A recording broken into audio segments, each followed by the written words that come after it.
Hi, I'm reading A Return to Love out loud, so I thought this might be helpful. Chapter 1, Hell, begins with a quote from the Course in Miracles. There is no place for hell.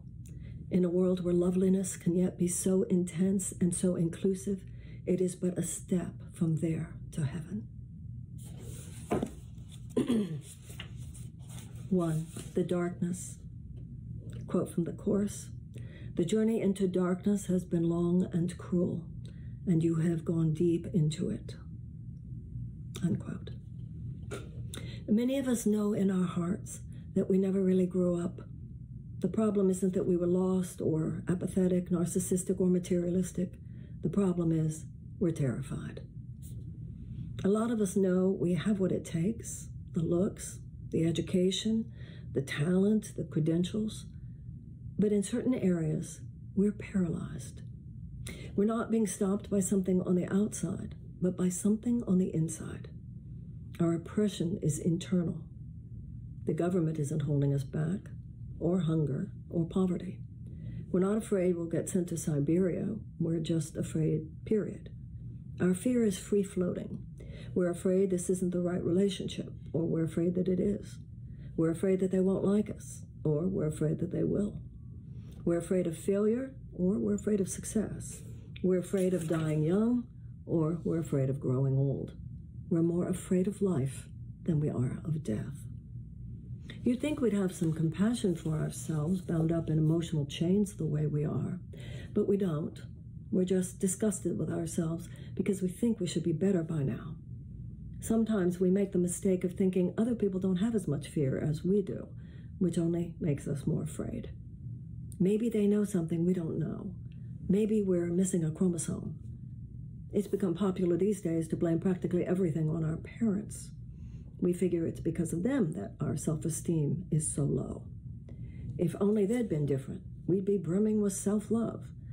But if you take a close look at how our parents treated us, whatever abuse they gave us was often mild compared to the way we abuse ourselves today. It's true that your mother might have said repeatedly, "You'll never be able to do that, dear." But now you say to yourself, "You're a jerk. You never do it right. You blew it. I hate you." They might have been mean, but we're vicious. Many of us have slipped into a barely camouflaged vortex of self-loathing, and we're always even desperately seeking a way out, through growth or through escape. Maybe this degree will do it, or this job, or this seminar, or this therapist, or this relationship, or this diet, or this project. But too often, the medicine falls short of a cure, and the chains just keep getting thicker and thicker. The same soap operas develop with different people in different cities. We begin to realize that we ourselves are somehow the problem, but we don't know what to do about it. We're not powerful enough to override ourselves. We sabotage, abort everything, our careers, our relationships. We drink, we do drugs, we control, we obsess, we codepend, we overeat, we hide, we attack. The form of the dysfunction is irrelevant. You can find a lot of different ways to express how much you hate yourself. But express it we will. Emotional energy has got to go somewhere. And self-loathing is a powerful emotion. Turned inward, it becomes our personal hells.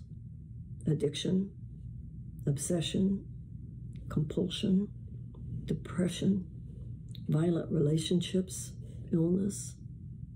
Projected outward, it becomes our collective hells. Violence, war, crime, and oppression. But it's all the same thing. Hell has many mansions too. I remember years ago having an image in my mind that frightened me terribly. I would see a sweet, innocent little girl in a perfect white organdy apron, pinned screaming with her back against a wall. A vicious, hysterical woman was repeatedly stabbing her through the heart with a knife. I suspected that both characters were me, that they lived as psychic forces inside my mind. With every passing year, I grew more scared of that hysterical woman with the knife. She was active in my system. She was totally out of control, and I felt like she wanted to kill me.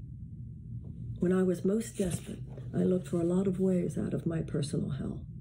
I read books about how our minds create our experience, how the brain is like a biocomputer that manufactures whatever we feed into it with our thoughts. Think success and you'll get it. Expect to fail and you will, I read. But no matter how much I worked at changing my thoughts, I kept going back to the painful ones. Temporary breakthroughs would occur. I would work on having a more positive attitude. I'd get myself together. I'd meet a new man or get a new job. But I would always revert to the patterns of self-betrayal. I'd eventually turn into a bitch with the man or screw it up at the job. I would lose 10 pounds and then put them back on in 5 minutes, terrified by how it felt to look beautiful. The only thing more frightening than not getting male attention was getting lots of it. The groove of sabotage ran deep and automatic. Sure, I could change my thoughts, but not permanently. And the only worse despair than God, I blew it is God, I blew it again. My painful thoughts were my demons. Demons are insidious. Through various psychotherapeutic techniques, I'd become very smart about my own neuroses, but that didn't necessarily exorcise them. The garbage didn't go away. It just became more sophisticated.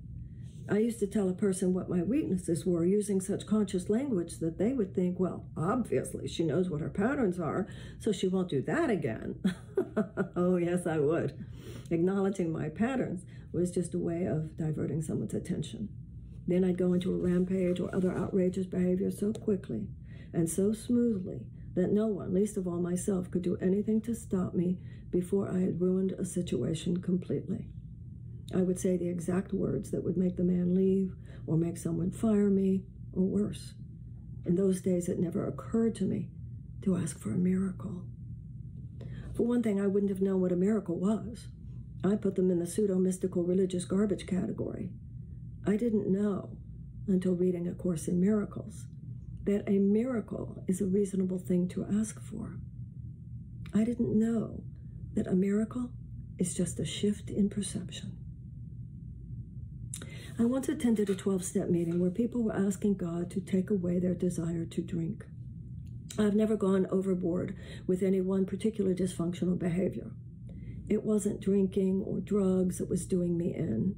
It was my personality in general, that hysterical woman inside my head. My negativity was as destructive to me as alcohol is to the alcoholic. I was an artist at finding my own jugular. It was as though I was addicted to my own pain. Could I ask God to help me with that? It occurred to me that just as with any other addictive behavior, maybe a power greater than myself could turn things around. Neither my intellect nor my willpower had been able to do that. Understanding what had occurred when I was 3 years old hadn't been enough to free me. Problem I kept thinking would eventually go away kept getting worse every year. I hadn't emotionally developed the way I should have, and I knew it. Somehow, somewhere, it was as though wires deep inside my brain had gotten crossed. Like a lot of other people in my generation and culture, I'd gotten off track many years before, and in certain ways just never grew up. We've had the longest post-adolescence in the history of the world. Like emotional stroke victims, we need to go back a few steps in order to go forward. We need someone to teach us the basics. For me, no matter what hot water I'd gotten into, I'd always thought that I could get myself out of it. I was cute enough, or smart enough, or talented enough, or clever enough, and if nothing else worked, I could call my father and ask for money. But finally, I got myself into so much trouble that I knew I needed more help than I could muster up myself. At 12-step meetings, I kept hearing it said that a power greater than I could do for me what I couldn't do for myself. There was nothing else to do, and there was no one left to call. My fear finally became so great that I wasn't too hip to say, God, please help me.